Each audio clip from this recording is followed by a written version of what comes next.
நீங்க நினைக்கிற மாதிரி நான் ஒண்ணு விஜய் கிடையாது, என்ன விஜய் கூட கம்பேர் பண்ணாதீங்க அப்படின்னு சொல்லி சரத்குமார் அவரு இவ்வளவு கோபமாகி சத்தம் போட்டிருக்காரா?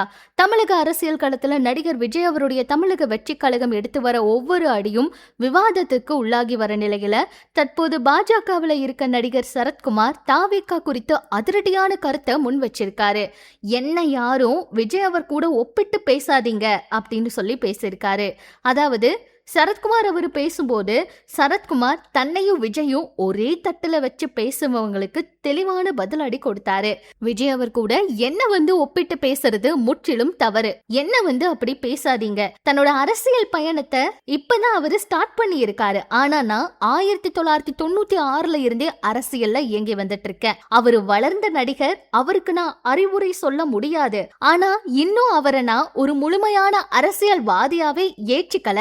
முக்கியமா தன்னோட அகில இந்திய சமத்துவ மக்கள் கட்சியை பாஜகவோட இணைத்தது குறித்து தவறான தகவல்கள் பரப்பப்படுவதா அவர் குறிப்பிட்டாரு. பலர் நான் கட்சியை கழிச்சிட்டு ஒதுங்கி விட்டதா நினைக்கிறாங்க. நான் கட்சியை கலைக்கல, மாறாக ஒரு பெரிய நோக்கத்துக்காக தேசிய நீரோட்டத்துல எங்களை இணைச்சுக்கிட்டோம். பிரதமர் மோடி அவர்களுடைய கரங்களை வலுப்படுத்தவே இந்த முடிவை நாங்க எடுத்தோம். இது ஒரு இணைப்பு, கலைப்பு அல்ல அப்படின்னு விளக்கம் கொடுத்திருந்தாரு. விஜய் அவருடைய அரசியல் புரிதல் குறித்து அவர் பேசும்போது விஜய் அவருக்கு இன்னும் அரசியல்ல நண்பர் யார், எதிரி யார்னே அவர்னால கணிச்சு சொல்ல முடியல.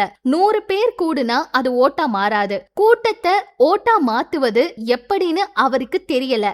என்ன போலவே அவரும் பத்திரிகையாளர் சந்திச்சு அவங்க கேக்குற கேள்விக்கெல்லாம் பதில் சொல்லட்டும், அதுக்கப்புறம் நான் அவரை பத்தி பேசலாம் அப்படின்னு சவால் விடுத்தாரு. 2026 சட்டமன்ற தேர்தல்ல பாஜக நிச்சயமா விஜயோட கூட்டணி வைக்காது அப்படின்னும் தாவேகாவை ஒரு அரசியல் கட்சியாவே கருதவே இல்ல அப்படின்னும் சரத்குமார் அவர் சொல்லி இருக்கிறது தமிழக அரசியல் வட்டாரத்துல பெரும் பரபரப்பை ஏற்படுத்தி இருக்கு. விஜய் அவர்கள் ஒரு பக்கம் சினிமாவே எனக்கு வேண்டாம், எனக்கு எல்லாமே மக்கள் தான், மக்களுக்காக உழைக்க நான் வந்திருக்கேன், பல கோடி சம்பளத்தை விட்டுட்டு நான் மக்களுக்காக உழைக்க ரெடியா வந்திருக்கேன், என்ன முதல்வர் ஆக்கணும் அப்படின்னு சொல்லி அவர் போராடுற விஷயங்களை பார்க்கும்போது நிறைய பேர் அவருக்கு சப்போர்ட் பண்ற மாதிரி இருக்கு. ஆனா அரசியல் கட்சி தலைவர்கள் கிட்டையும் கட்சிகள் கிட்டையும் இவரை பத்தின அபிப்பிராயம் எப்படி இருக்குன்னா, அரசியலை பத்தி முழுமையா தெரியாத ஒருத்தர், அரசியலுக்கு வந்ததுமே முதல்வராக ஆசைப்படுற ஒருத்தர் எப்படி மக்களுக்காக எல்லா விஷயங்களையும் செய்ய முடியும் அப்படிங்கறதுதான். அது மட்டும் இல்லாம இவர் கூட இன்னும் எந்த ஒரு கட்சியும் கூட்டணியும் வைக்கல, ஜனநாயகன் படம் கூட ரிலீஸ் இல்லாம தள்ளி போயிருக்கு. இப்படி பல விஷயங்கள் இவருக்கு ஆப்போசிட்டா நடந்துட்டு இருக்குல்ல. இத பத்தி நீங்க என்ன நினைக்கிறீங்க அப்படிங்கிற உங்களுடைய கருத்துக்களை சொல்லுங்க.